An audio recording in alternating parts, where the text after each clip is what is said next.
ও দয়াল রে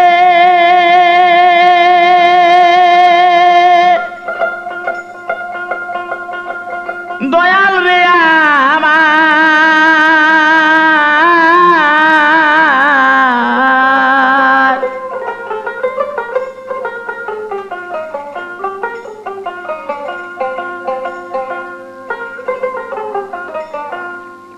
আছেন যত শ্রোতা বন্ধু ওগো আমার দেশ বিদেশি ভাই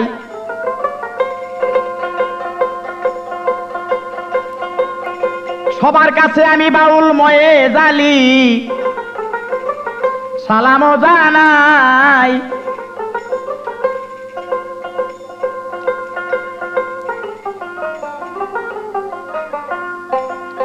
আজকের গানটি হলো যৌতুকের দায় পিতার হাতে কন্যার খুন। পিতার হাতে মেয়ের খুন। ক্যাসেটটি পাইতে হলে যোগাযোগ করুন আলোকসজ্জা Victoria road Tangail. Victoria road আলোকসজ্জা টাঙ্গাইল।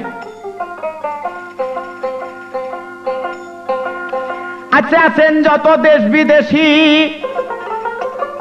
শুনেন মন দিয়া বাংলাদেশে যৌতুক প্রথা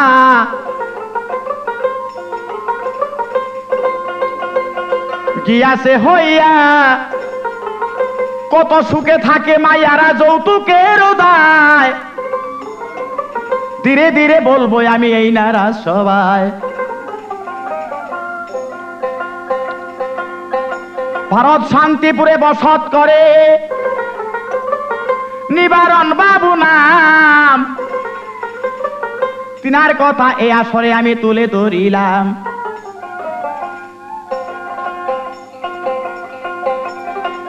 বাজাও বাজাও ভাবের বাবিক তালে তাল মিশাইয়া রে।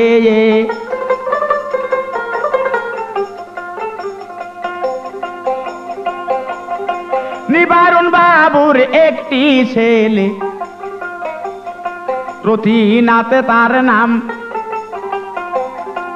ধীরে ধীরে তাহার কথাই আমি শুরু করিলাম। লেখাপড়া আয়ে পাস করে ঘরে আসেই বসিয়া বাবা মায়ে চিন্তা করে ওই ছেলেরও লাগিয়া। শেষ বয়সে বউ দেখিব গো মেয়ে এক ঘরেতে আনিয়া রে।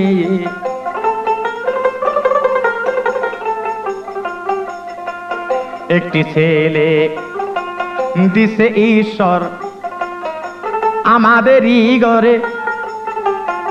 ভালো একটি মায়া দেখা বিয়া করাবো ছেলেটারে।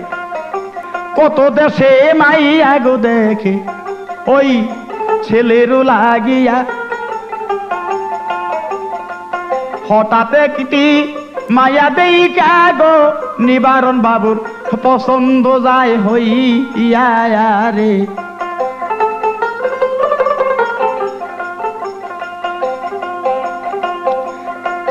মেয়ের পিতার নাম সুরেন বাবু।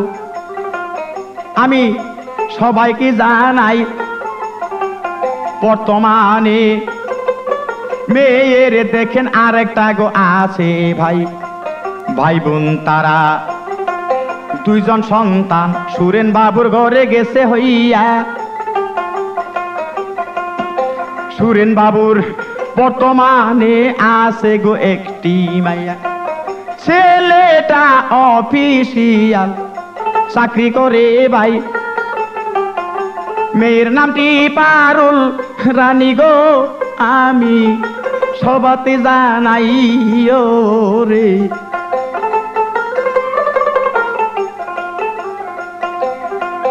পারুলকে দেখি নিবারণ বাবু পছন্দ গেল রে হইয়া।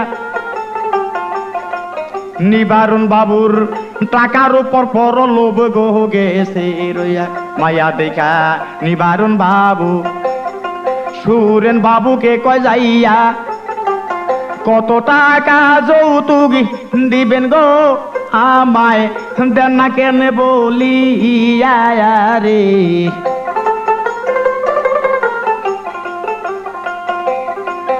এইদিকে সুরেন বাবু দেখেন জমা জমি তো নাই কোন রকম চাকরি করে তার সংসারটা চালায় ছেলেটা তার নীতি ভালো না সে চাকরি করে ভাই চাহা কিছু টাকা পয়সা পাই নিজে খরচ করে ফেলায় টাকা দেয় না আবার হায়াতে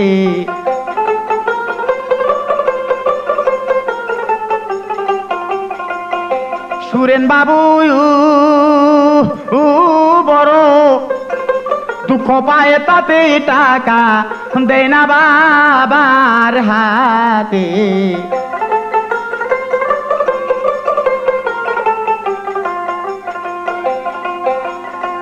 পারুলকে দেখি আগো তারা যখন পছন্দ করিল 30,000 টাকা যৌতুক সাব্যস্ত করিল 2 ভরি স্বর্ণ দিবে সুরেন স্বীকার দিল করে 3 তারিখ দেখিয়া তারা গো বিয়ার কাগজ হে পত্র লইল করে রে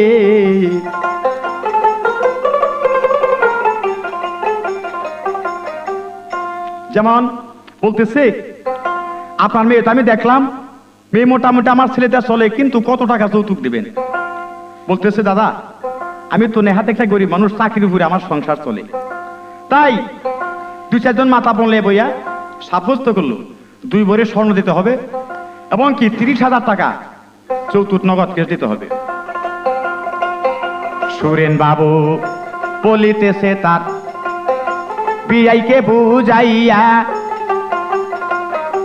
একটা কথা পিয়াই আপনার কাছে গোজাই বলিয়া 20,000 টাকা গো আমি এখন নগদ দিব আপনারে 2 ভরি স্বর্ণ আর 10,000 টাকা গো পিয়াই দিব কদিন পরে রে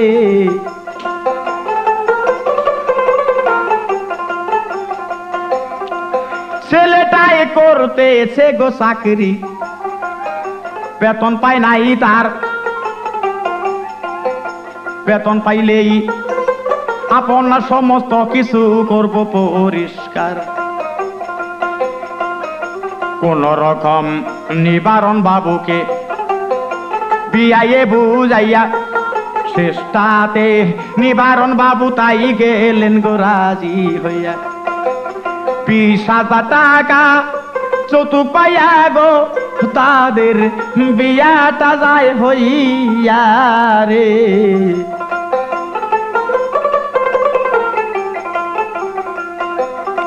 বিয়াটা যদি হয়ে গো গেল পারুলকে শ্বশুর বাড়ি লইয়া যায় দিনে দিনে দেখেন 2-4 মাস গত হইল ভাই 2-4 মাসে পরে গো একদিন সুরেন মনে চিন্তা করে অনেক দিন গত হইল গো মায়াটা হে আছে স্বামীর গরে রে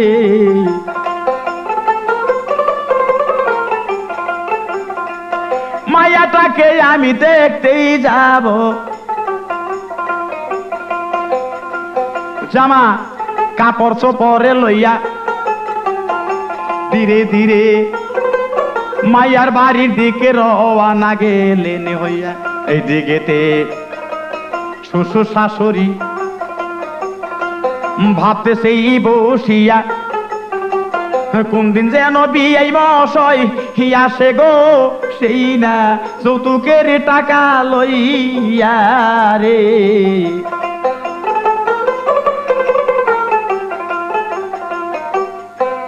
চিন্তা করতেছি 4 মাস গত হয়ে যায়, বিয়ে এখন পর্যন্ত আসতেছে না।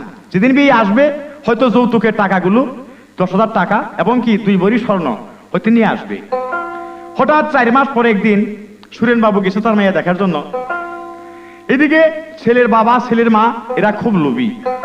এরা চিন্তা করতেছে একটা ছেলের দ্বারা আমরা হয়তো লাখ লাখ টাকা রুজি করতে পারতাম, তাহলে আমাদের আনন্দের দিন যাইত। তাই যখন সুরেন বাবু মেয়ের বাড়িতে গেছে, সংবাদ পাইল তার বাবা বাহির বাড়িতে আসছে। বিআইন এবং বিআই দৌড়ে গেছে, নতুন বিয়ে আসছে, আসেন আসেন বাড়ির ভিতরে আসেন। কিন্তু মানে যৌতুকের টাকাটা আনছেন তো?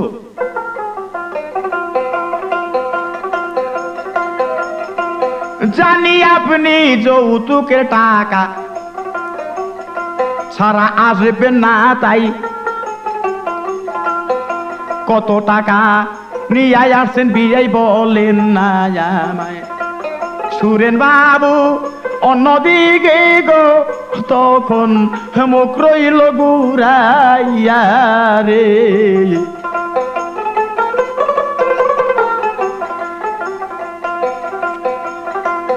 এইদিকে শেষের বেলায় শাশুড়ি বউকে দিল কইয়া, তোমার বাবার কাছে জিজ্ঞাসা করো আইছে কি না যৌতুকে লইয়া।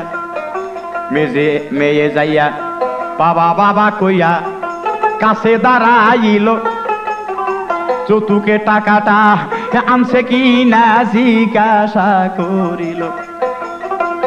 চাইয়া দেখে শুই না বাবার চোখে গো তখনই জল আসিয়াই গেল রে।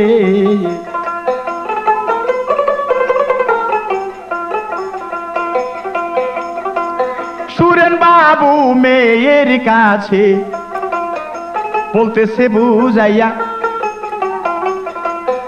ছেলেটাই তো দেয় না টাকা পয়সা, চাকরি যেই করিয়া কেমনে তোমার টাকা দিব জোগাড় করিয়া। টাকা পয়সা কিছুই হানি নাই গো, আইছি তোমায় দেখিবার লাগিয়া রে।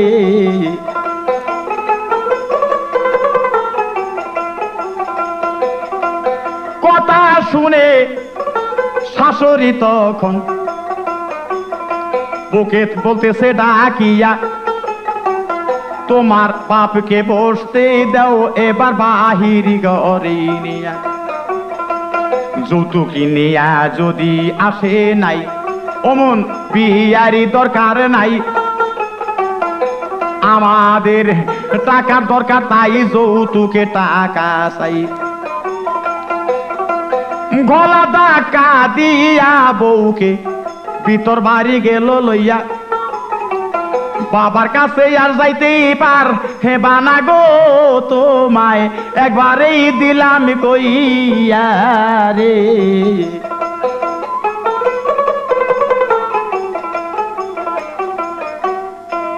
মেয়ে বলতেছে, মা বাবা তো কোন রকম ভাবে এই টাকা সংগ্রহ করতে পারেনি, তাই আমাকে দেখার জন্য হয়তো আমার জন্য তার খুব মায়া হয়েছে, মা তাকে পড়িয়ে দিছে। কিন্তু টাকাটা সংগ্রহ করতে পারলেই বাবা টাকাটা নিয়ে আসবে। বলছে দেখো তোমার বাবার দরকার আমাদের নেই, আমাদের যৌতুকের টাকার দরকার। যেখানে তোমার বাবা টাকা নিয়ে আসেনি তাকে ভিতর বাড়ি থেকে বাহির বাড়ি বসতে দাও। সে আবার কিসের আত্মীয়, তার সঙ্গে আত্মীয় তো টাকায়। অন্য জায়গায় ছেলেটা যদি করাইতাম বিয়া, অনেক টাকা যৌতুক লইতাম আমার ছেলেকেই দেখাইয়া। বেনার ঘরের মেয়ে আইনা যৌতুকি পাখি থুইয়া, এখন যৌতুকের নামে উদ্দেশ্য নাই ও গো, বাবা আসে মেয়ে দেখবার লাগিয়া রে।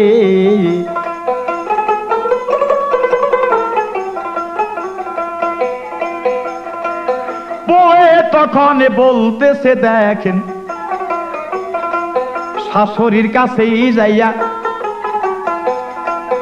আবার তারিখে আসবে বাবা যৌতুকের টাকা লইয়া। আমার বাবার মনে দিয়েন না দুঃখ গো কোনো খারাপ কথা কইয়া রে।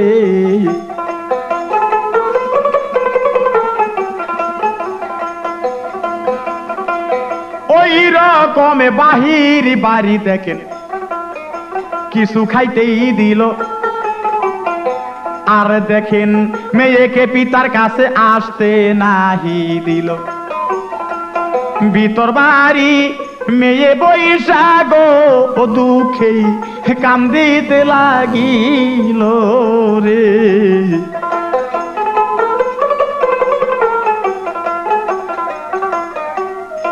বলতেছে দেখো তোমার বাপ আসুক আর যে আসুক, যৌতুকের টাকা সারা যদি কেউ আসে কারোর সঙ্গে তুমি কথা বলতে পারবে না, ওই বাইরে বাইরে বসে থেকে আবার চলে যাবে। যেদিন যৌতুকের টাকা দিতে পারবে সম্পূর্ণ পরিষ্কার করে, সেদিন থেকে তোমার বাপ মা আমার সঙ্গে আত্মীয় বন্ধন হতে পারবে, তার আগে নয়। যাক, মেয়েকে আর বাবার বোঝাইতে দিল না। অনেক সময় বাবা বসে থেকে যা কিছু খাইতে দিল বাড়ির কাজের লোক দেয়া, তাই খাওয়া দাওয়া করে সুরেন বাবু বিদায় হয়ে আসলেন। কাঁদতে কাঁদতে বাড়ির দিকে বাবু বিদায় যাইতেছে হইয়া, আমি আইসা মায়ার দুঃখ আরো দিলাম রে বাড়াইয়া। কবে দিতে পারবো যৌতুকের টাকা রে, মায়া আমার যাবে খুশি হইয়া রে।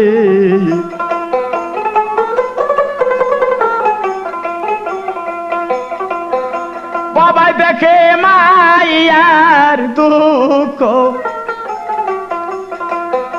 হৃদয় যায় সিরিয়া। কাঁদতে কাঁদতে বাড়ির পথে যাইতে সেই ফিরিয়া। এদিকেতে তাহার রানী দেখো জিজ্ঞাসা করে তারে,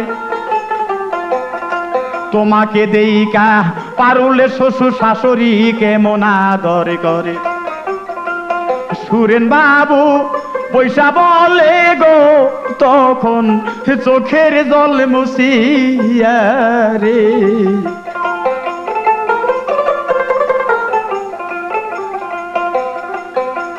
এমন আদর করলো গো রানী, আমি তোমাকে জানাই।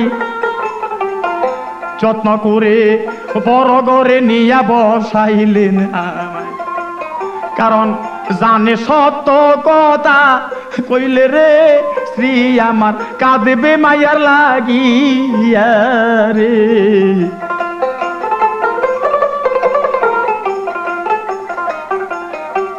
চিন্তা করলো যে সমস্ত আচার ব্যবহার তার আমার সঙ্গে করছে, যদি আমি রানীর কাছে সমস্ত কিছু বলি তাহলে আমার রানী খুব দুঃখ পাবে, মেয়ের জন্য কাঁদতে থাকবে। তাই বললো, আমি যাওয়ার সঙ্গে সঙ্গে আমাকে ভিতর বাড়ি নিয়ে গেল এবং কি বড় করে যত্ন করে বসতে দিল। যা কিছু খাইতে দিচ্ছে আমি কত বলবো, আমি অনেক সন্তুষ্ট হয়ে সেখান থেকে আসছি। এদিকে গামছা দিয়া চোখের জল মুছতেছে। রানী বলে, ও গো স্বামী আমার দিকে বলো চাইয়া, পারুল আমার কেমন আছে বলো না খুলিয়া। মোছো কেন চোখের পানি,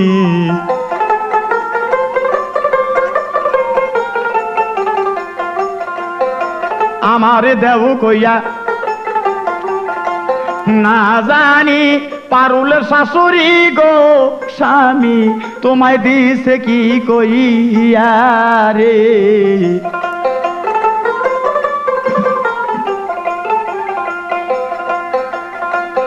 এইভাবে দেখেন সুরেন বাবু থাকে দুঃখ মনে লইয়া। একে একে 6টা মাস গেল রে গত হইয়া। এইদিকে ছেলের কাছে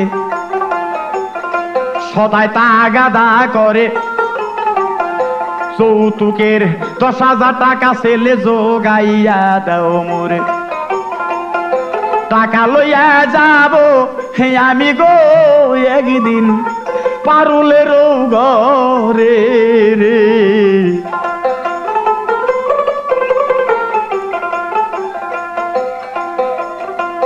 টাকার দায়ে পইরা রে সে এলে অফিসে একদিন যাইয়া, অফিসের গোনা টাকা একদিন লইল চুরি করিয়া। কুইনের বিয়ার যৌতুক দিবে মনে চিন্তা করে, হঠাৎ একদিন অফিসে টাকা সবাই হিসাবে করে। শেষ মুহূর্তে সুরেন বাবুর গো ছেলেটা চোর বলেই ধরা পড়ে রে।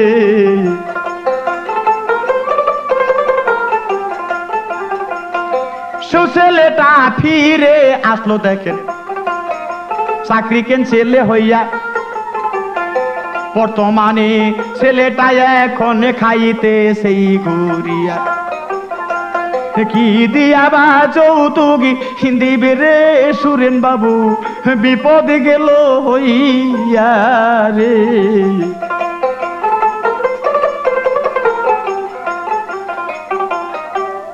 এখন অফিসের টাকা চুরি করে বাবুর যে ছেলেটা ওটা ধরা পড়ে গেল, তার চাকরি ক্যান্সেল। এখন বর্তমানে মনে করেন সে টাউট বাটপারের মতো রাস্তায় রাস্তায় গলিতে গলিতে ঘুরতেছে, কোনো কাম কাজ নেই, কোনো কিছুই নেই। সুরেন বাবু যা কিছু চাকরি করে আনে তাতে কোন রকম সংসারটা চলে, কিন্তু যৌতুক দেওয়ার মতো কোনো উপায় আর নেই।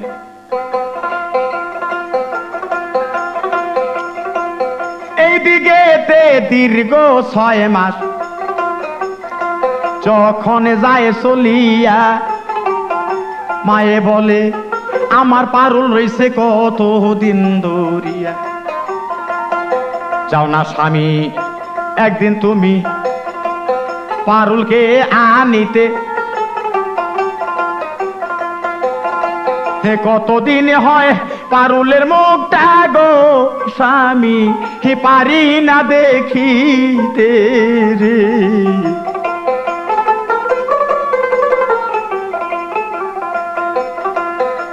অনেক অনেক কথা বুঝাইয়া স্বামীকে পাঠাইল, খালি হাতে সুরেনে বাবু রওয়ানা হইল। বাহির বাড়ি বাবা গেলে গো মেয়ে তার খবর পাইল রে।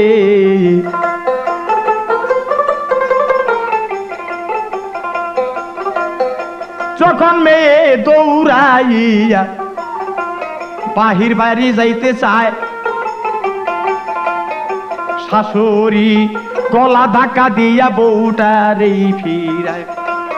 তোমার বাবা যৌতুকে টাকায় আনছে কি না গো, আমি আগে লই শুনিয়া রে।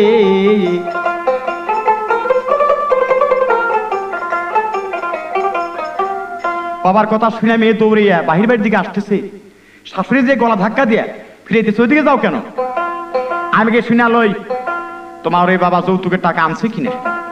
যৌতুকের টাকা আইনা থাকে তাহলে তার সাথে সম্পর্ক আছে, না আইনা থাকে তার সাথে কোনো সম্পর্ক নেই। যাও, তার ছেলে কি বলতেছে, এই রতিকান্ত তোর ছেলেকে ফিরিয়ে নি, তোর ছেলে যেন তোর শ্বশুরের কাছে না যেতে পারে।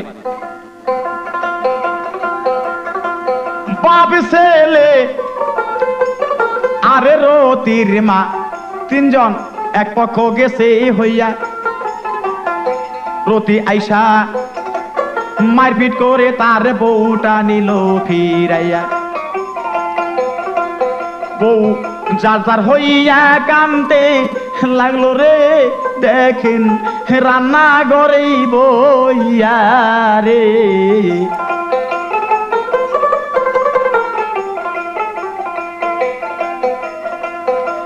এইদিকেতে সুরেন বাবু পবেরার কাছে যাইয়া রাস্তার একটা ভিক্ষুকের মতো দেখেন রইল গো দাঁড়াইয়া। কাজের লোকে আইসা তারে বাংলা ঘরে বসাইল, যৌতুকের টাকা আনছেন কিনা জিজ্ঞাসা করিল।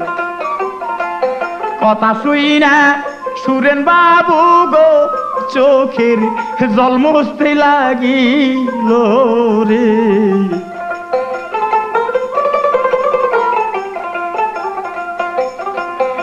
যৌতুকের টাকা আনি নাই বলে আমায় কি দিবে ফিরাইয়া। অনেক দিন পরে আইসি মায়ের মুখে দেখবার লাগিয়া। কতদিন হয় পারুলের মুখ রে আমি দেখি না তো চাইয়া রে।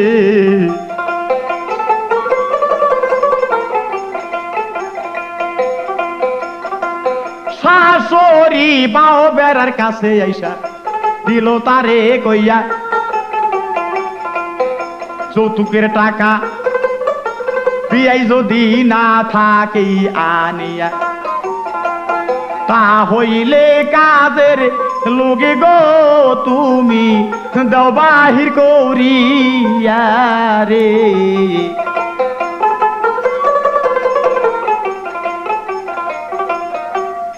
সত্যি যে যৌতুকের কোনো টাকা না নিয়ে এসে থাকে আর 2 ভরি স্বর্ণ না আইনা থাকে, তাহলে তার সঙ্গে আমাদের কোনো সম্পর্ক নেই। কাজের লোককে বললো টাকা না তাহলে বসতে দাও, আর নসেদ তাকে বাড়ির রাস্তা দেখাইয়া দাও, চলে যাক। যাক, সুরেন বলতেছে বিয়াইন আমি বহু আশা করে আসছি, কিন্তু একটা নালিশ আপনার কাছে। যদি আমি যৌতুকের টাকা আনতে পারিনি, কিন্তু আমি আর কোনো কিছুই চাই না, আমার পারুলের মুখটা আমি একবার দেখে যেতে চাই।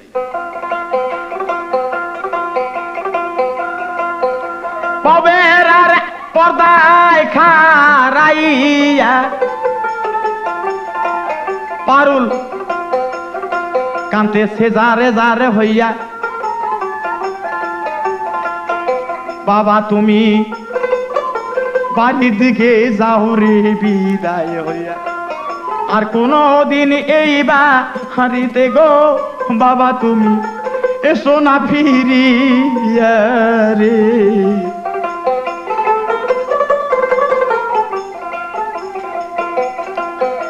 যৌতুকের টাকা রে সারা। এই ক্যাসেটের জন্য যোগাযোগ করুন আলোকসজ্জা, ভিক্টোরিয়া রোড, টাঙ্গাইল। বাবা যদি যাও আসিয়া টাকা সারাই আসতে মরা মুখরে দেখবা, তোমার পারুল গেছে মরিয়া রে।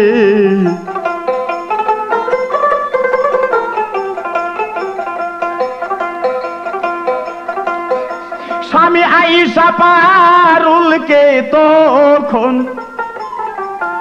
চুলের মুঠি ধরে তাই না নিয়া বসাইল দেখেন গো রান্না করে।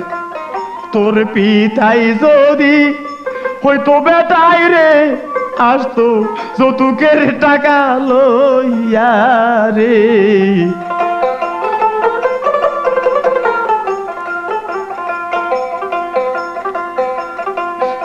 বাপের সামনে মেয়েকে মারে দেখেন শাশুড়িও মিলিয়া, এই দেখিয়া সুরেন বাবু কান্তে সেই দাঁড়াইয়া। ঈশ্বর আর কত কাঁদাবে বলো,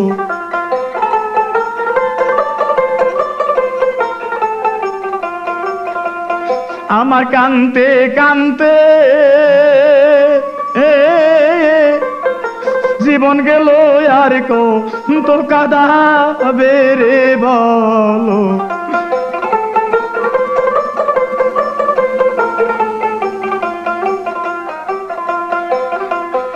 কান্তে কান্তে ভিক্ষুকের মতো সেদিন বাহির গেল হইয়া,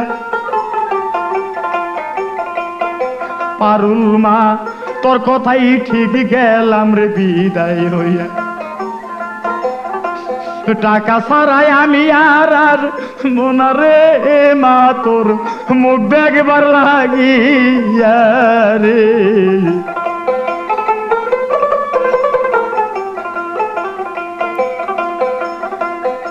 কানতে কানতে বাড়ির পথে সুরেন রওয়ানা যাইতেছে হইয়া বলে মেয়ের যৌতুক দিতে পারবো না ভালো মানুষে হইয়া এখন রাস্তায় রাস্তায় দাঁড়াইয়া গো টাকায় আমার সংগ্রহ করতেই হবে রে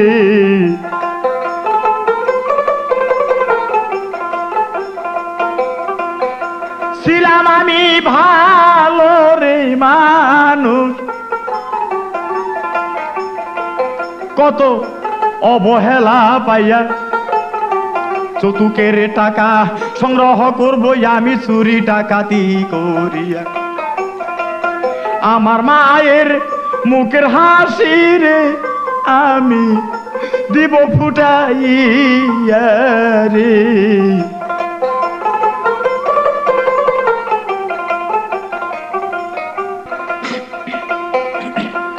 আগে আমি ভালো মানুষ ছিলাম কিন্তু দেখলাম ভালো মানুষ হইয়া বাঁচতে হলে টাকার দরকার অর্থের দরকার তাই আমি বুঝতেছি আমার মায়ের মুখের হাসি ফুটাতে হলে আমার ডাকাতি করতে হবে আমারও মানুষ হইতে হবে ও মানুষ হইয়ে টাকা রুজি করে গো আমার পারুলের যৌতুক দিব রে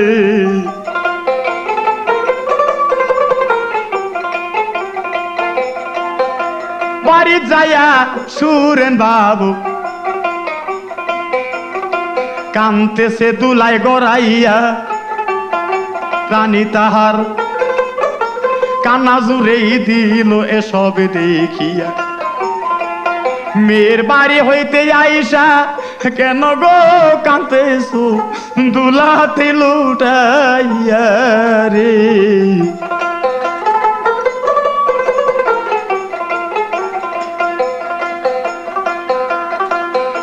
সুরেন বলে আমার মা পারু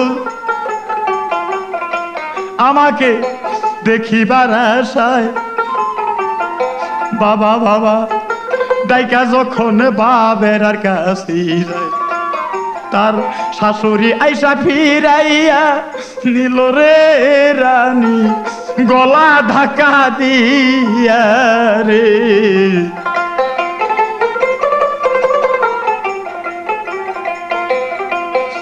জামাই আইসাও মার পিট করে মা কাঁদতেছে যারে যারে হইয়া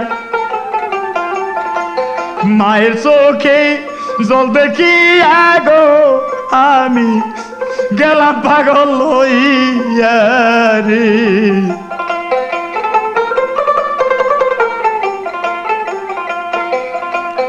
মাঝে আমার কত ও দুঃখিনী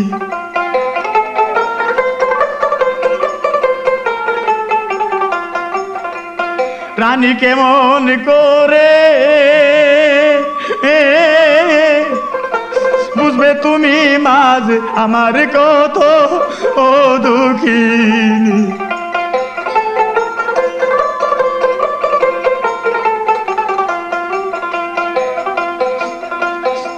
মানুষ হইয়া বাঁচতে হলে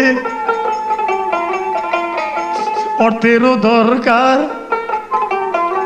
অর্থের জন্য কত অশান্তিতে আছে রে মায়া আমি টাকা পয়সা রুজি করব রে এখন দিও মানুষ হইয়া রে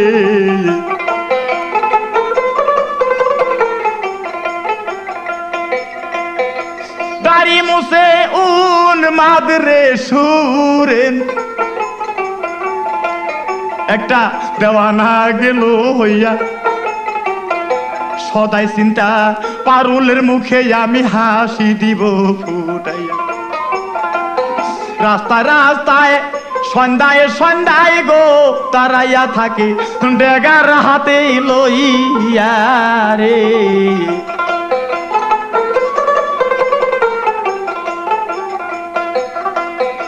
টাকাওয়ালা লোকজন যদি যায় রাস্তা দিয়া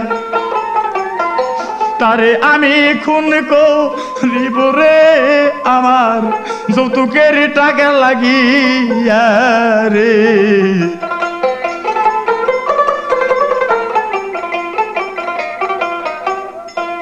সুরেন উন্মাদ একটা পাগলের মতো হয়ে গেছে, কারণ আমার সামনে আমার মাকে যেরকম দুঃখ কষ্ট দিতেছে, তাই চিন্তা করলাম মানুষ হয়ে বাঁচতে হলে অর্থের দরকার, টাকার দরকার। আমি আর মানুষ হয়ে বাঁচতে চাই না, অমানুষ হয়ে বাঁচতে চাই, কারণ আমার টাকা রুজি করতে হবে। রাস্তায় রাস্তায় সন্ধ্যা রাতে একটা ড্যাগার নিয়ে ঘুরতেছে, পয়সাওয়ালা লোক পালে তাকে আমি খুন করব, খুন করে আমার মায়ের যৌতুকের টাকা আমি সংগ্রহ করব। এইভাবে দেড়টি বছর বাবা কত গেল হইয়া। পারুলকে তারা কত মারতেছে যৌতুকে টাকার লাগিয়া। একদিন শাশুড়ি জামাইয়ে মিলারে পারুলকে দিল যে তারাইয়া রে।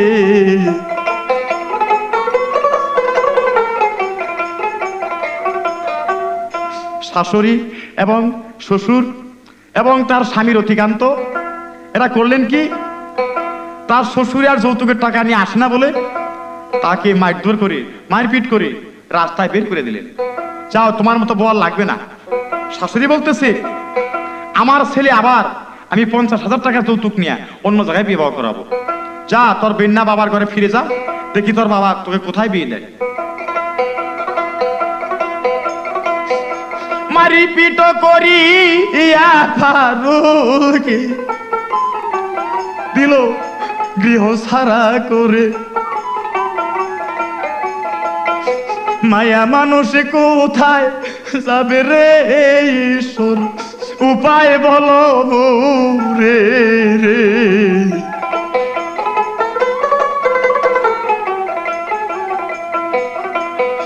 জন্মায় যদি দিলারে ঈশ্বর জগতে মাইয়া করে,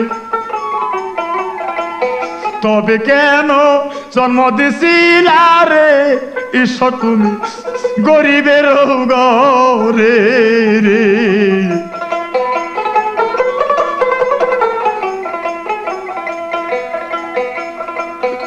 কানতে কানতে পারুল সেদিন গো বাবার দেশে রওনা হলো। আধা পথেই গেলে তাহার সন্ধ্যার লেগেই গেল। রাস্তার মধ্যে তিনি মোরে ভাই একটা পেশা পাড়া ছিল, সেই বাড়ির কাজ দিয়া যখন রাস্তা দিয়া যাচ্ছিল, রাস্তার ওই গুন্ডার দলে রে পারুলকে নিয়া নিলামে বেশিল রে।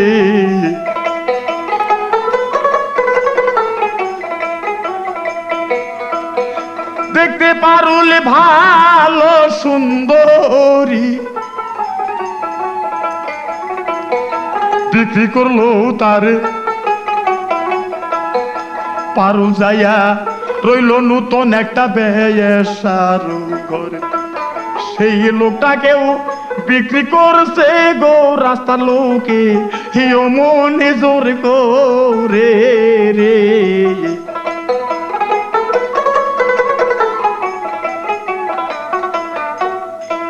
যেমন কিছুদিন আগে রাস্তার লোকে ওই রকম আরেকটা মাইয়াকে ওই বেশ্যালয় নিয়ে বিক্রি করছে, তাই সেই বেশ্যাটা নূতন।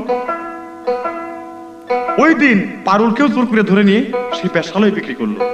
নিলামে যখন বিক্রি করছে পারুল যার যার হয়ে কাঁদতেছে এবং কি সেই নতুন বেশ্যাটার কাছেই হ্যাঁ পারুল আছে। বেশ্যাটা বলতেছে, দিদি তুমি এত কাঁদতেছো কেন, আমার কাছে খুলে বলো। পারুল বলে, ও গো দিদি, আমি তোমার দেই কইয়া যৌতুকের দায় আমার স্বামী দিছে গো তারাইয়া। গরিবের ঘরে জন্ম লইয়া রে জীবনে কত দুঃখ গেলাম সইয়া রে।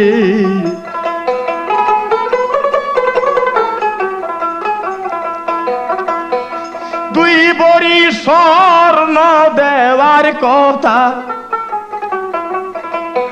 আর 10,000 টাকা বাকি ছিল, আমার বাবা দিতে পারে নাই বলে তারাই দিল। রাস্তা থেকে গুন্ডার দলের আইনাই আমায় নিলামে বিক্রি দিল রে। এই ক্যাসেটের জন্য যোগাযোগ করুন আলোকসজ্জা, ভিক্টোরিয়া রোড, টাঙ্গাইল। দুঃখে যাদের জীবন গোরা জগতে দুঃখ যায় শুধু হইয়া, সারা জীবন দুঃখ সইলাম সুখ দেখলাম না সাইয়া। আমার ইজ্জত এখন বেশাবাড়ি রে দিদি যাবে নষ্ট হইয়া রে।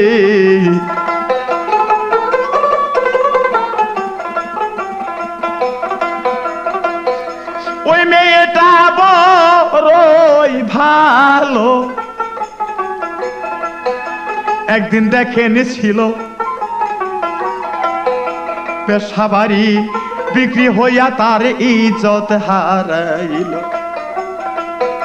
পারুল বলে, আমার দিদি তোমার মতো যাবে হইয়া, বাপ মা একদিন গজবে নাই রে আমার এই কথা শুনি রে।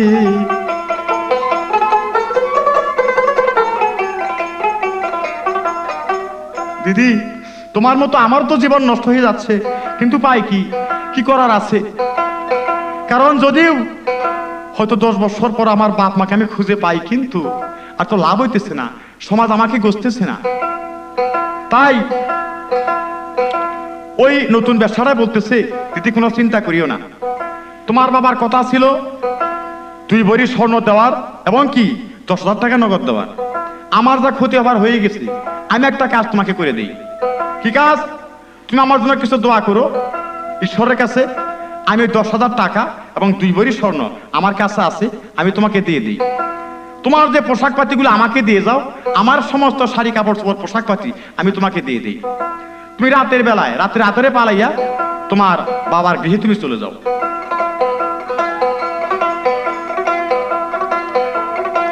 এই আখেরাতে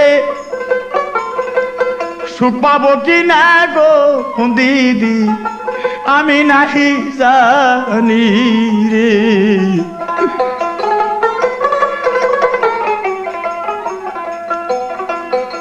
তোমার একটা উপকার যদি আমার টাকা যাই হইয়া, তুমি একটু কইরো রে দোয়া দিদি আমার লাগিয়া। ভগবান তো সবই দেখি,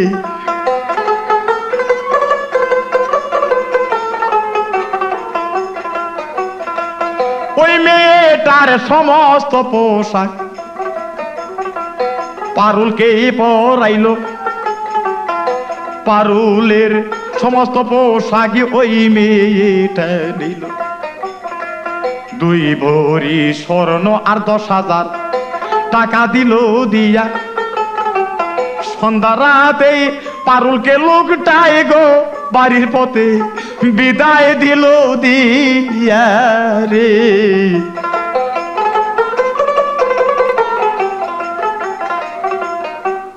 যা হোক কেউ জানলো না পারুলেই ছদ্মবেশে আজ পালিয়ে যাইতেছে গা।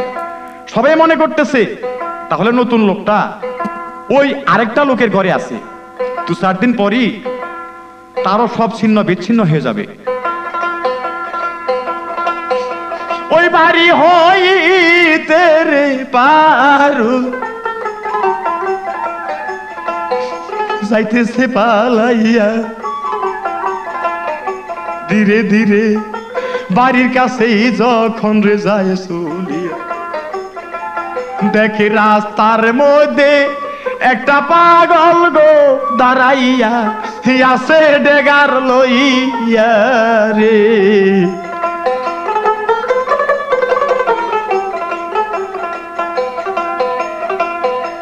ওই মাইয়াটা দেই কাগো তখন সুরেন সামনেই দাঁড়াইয়া বলে, তোমার সঙ্গে কি আছে যাও না রে মুড়ি দিয়া, না হইলে তোমায় খুন করিব গো আমি এই হাতের ছোরা দিয়া রে।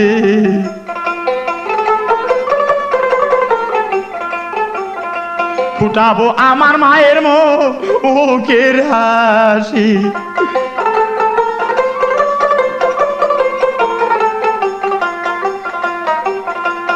আমি উন্মাদ গেছি হইয়া, মায়ে আমার পাইতেছে না শান্তি যৌতুকের লাগিয়া। পারুলে বলে, ওরে দুষ্ট একলা পাইয়া টাকা পয়সা সমস্ত কিছু গো দুষ্ট তুমি লইতে চাও ছিনাইয়া রে।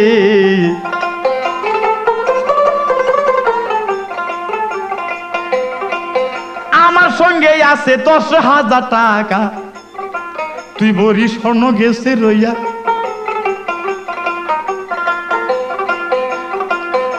পাগল আরো উন্মাদ হইল ওই কথা শুনিয়া, তাড়াতাড়ি স্বর্ণগুলা গো তুমি দেও বাহির করিয়া রে।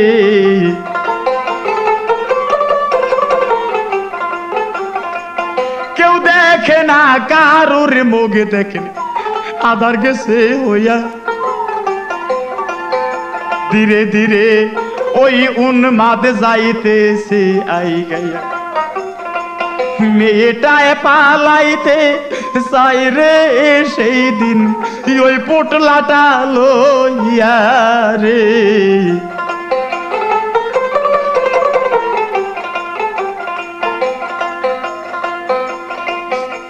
অনেক কথা কৌতুকের পর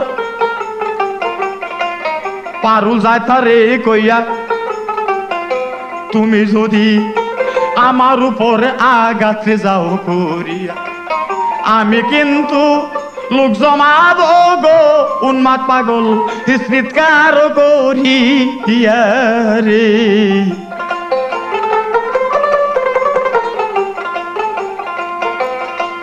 পাগলে বলে, যাহা কিছু তুমি যাইতে চাও করিয়া, আমি কিন্তু তোমায় ছাড়বো না, টাকাগুলো যাবো লইয়া। এই বলিয়া পারুলের বুকে গো হাতের ছোরাটা দেয় বসাইয়া রে।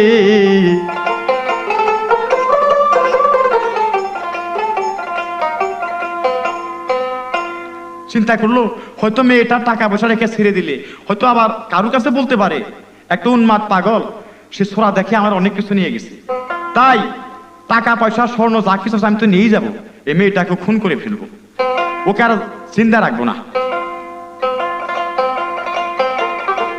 বুকের মধ্যে ছোরাটা যখন দিল বসাইয়া, চিৎকার কো প্রিয়া উঠলো মা জননী কইয়া, মরণ কালে মা জননী রে আমায় না দেখিল চাইয়া রে।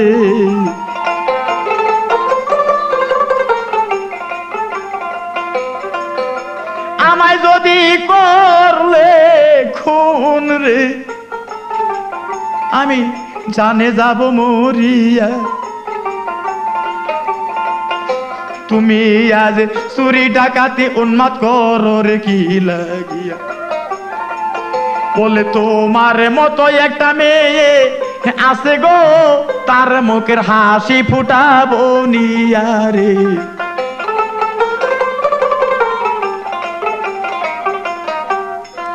আমার অন্যের প্রতি কোনো দুঃখ দরদ নেই, কিন্তু আমার মায়ের মুখের আমি হাসি ফুটাতে চাই।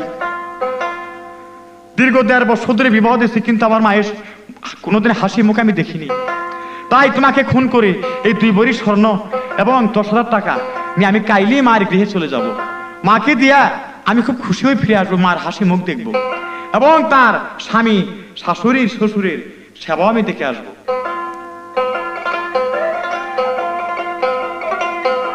পারু যখন জমিনের মধ্যে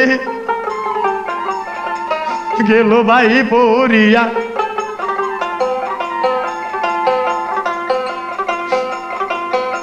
বাবা তখন আরেকটা আঘাত করলো রে সোরা দিয়া। পারুল কান্দা বলে এই যে সোনারে পাগল, টাকা পয়সা যাও লইয়া রে।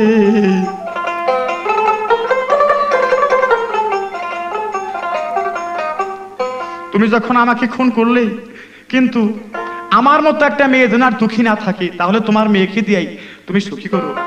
যাও, এই যে স্বর্ণ আর এই যে টাকা, টাকার লাইগা জগৎ পাগল, আমার জীবন গেল ফুরাইয়া। আমার বাবাও একদিন কাইন্দা আইসাল রে উন্মাদ পাগল হইয়া রে।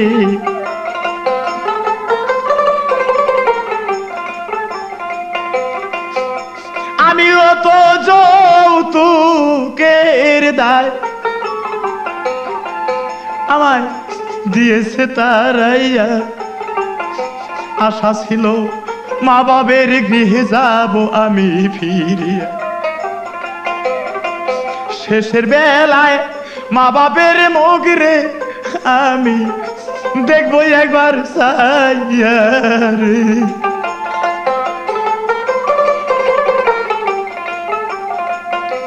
আমার বুঝি তা হইল না,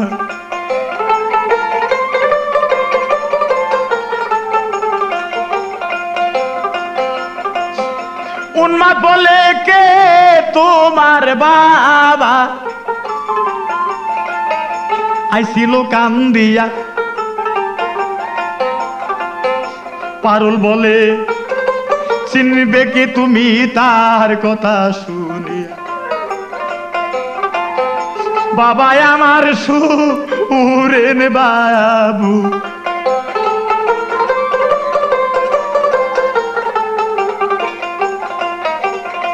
তোমারে দিলাম কইয়া, আমার বাবার সাথে দেখা হইলে কইও রে তোমার পারুল গেছে মরিয়া রে।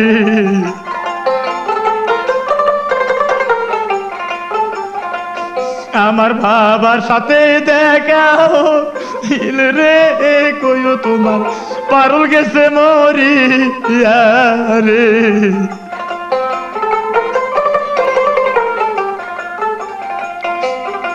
যৌতুকের লাইগা দুঃখ আর পাবে না।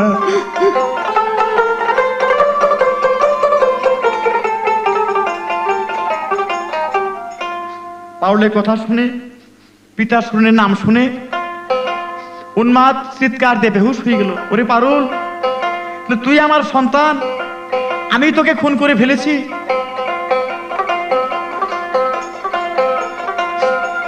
আমার কেহ নাই,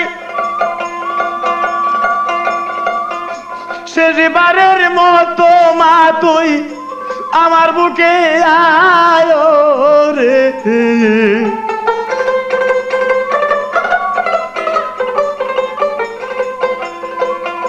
সুরেন বাবু মায়াটা তো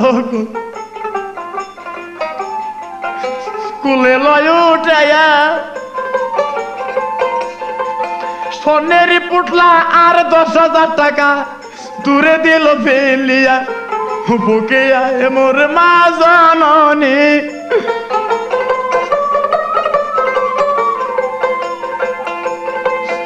একবার দেখ মুরে ছায়া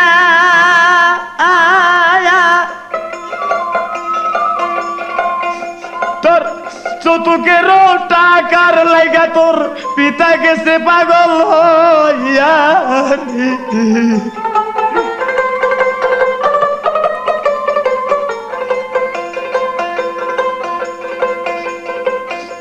আস্তে আস্তে পারুল তখন নিস্তেজ হইয়া যায় মামা বলে সুরেন তারে পাতালি কোলে লয় পারুল তুই যাইতেছিস ফুরাইয়া মরার আগে হাসি মুখে আমায় ডাক না বাবা কইয়া রে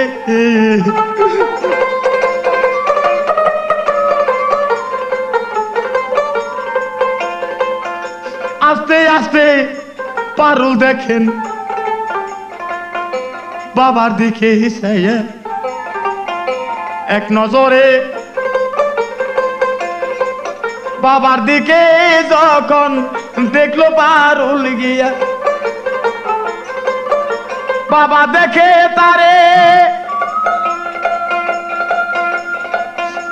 আস্তে আস্তে পারুলের পরাণ পাখি শুনে গেছে রে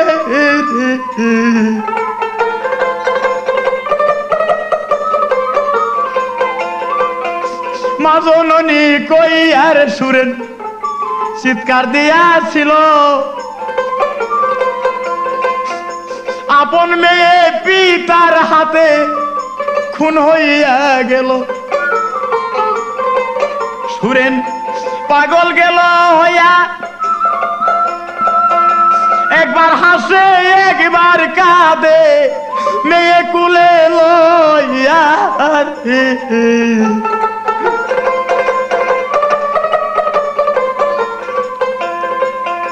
রাস্তায় রাস্তায় সুরেন তখন মেয়েটাকে দেখায় যৌতুকেরও দায়ে আমার পারুল মারা যায় জগৎ বাসি দেখো ছায়া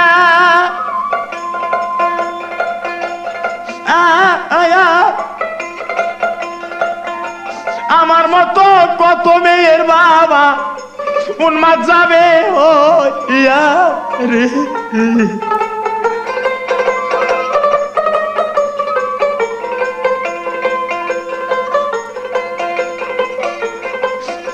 সুরেন বাবু মেয়েটা লইয়া ঘুরে শহরে শহরে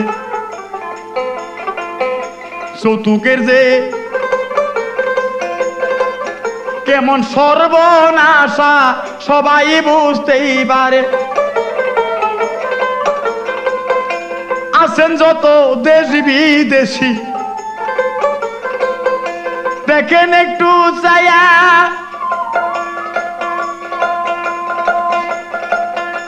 গরিবের মাইয়া যৌতুক বিহনে এইভাবে যাবে মরিয়া রে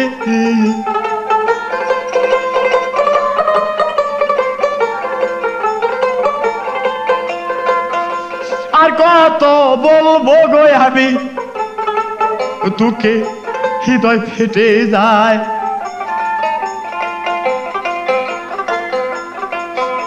বাবার হাতে মেয়ে খুন হইতেছে এই দৌড়ায় দেশবাসী বন্ধুগণ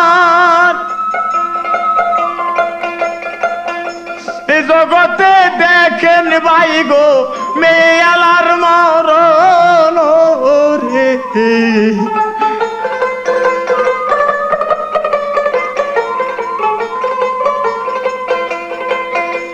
আমি বাউল ময়ে জালি গানটা দিলাম গায়া কত লোকের গড়ে দেখেন মায়া গেছে রইয়া যৌতুকের লাগিয়া কত ভাবে মায়া গড়ে রইছে দিতে পারে না বিয়া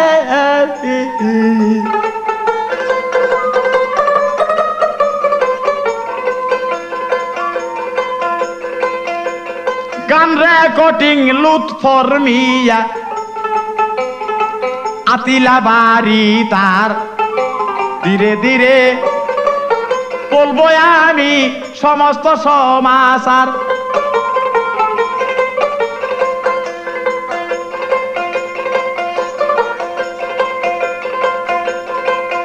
এই গানটি পাইতে হলে খুঁজে লইবেন যাইয়া ভিক্টোরিয়া রুটে আলোক সজা পাবেন টাঙ্গাইলা রে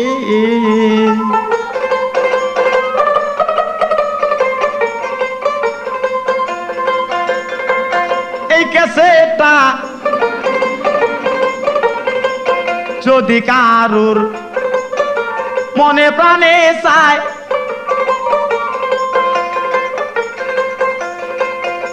ভিক্টোরিয়া রুট আলোক সজায় এই ক্যাসেট পাওয়া যায় আমি বাউল ময়ে জালি যাইতেছি বিদায় হইয়া ভুল ত্রুটি হইলে সবাই আমায় দিবেন মাফ করিয়া রে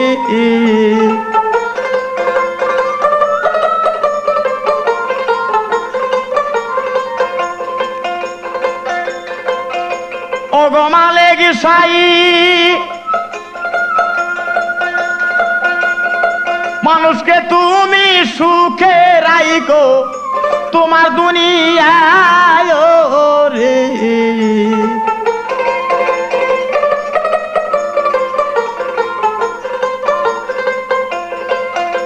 বাজাও বাজাও জন্তিওয়ালায় আমার তালে তাল মিশাইয়া এই পর্যন্ত গানটা ভাই আমি ইতি যাব দিয়া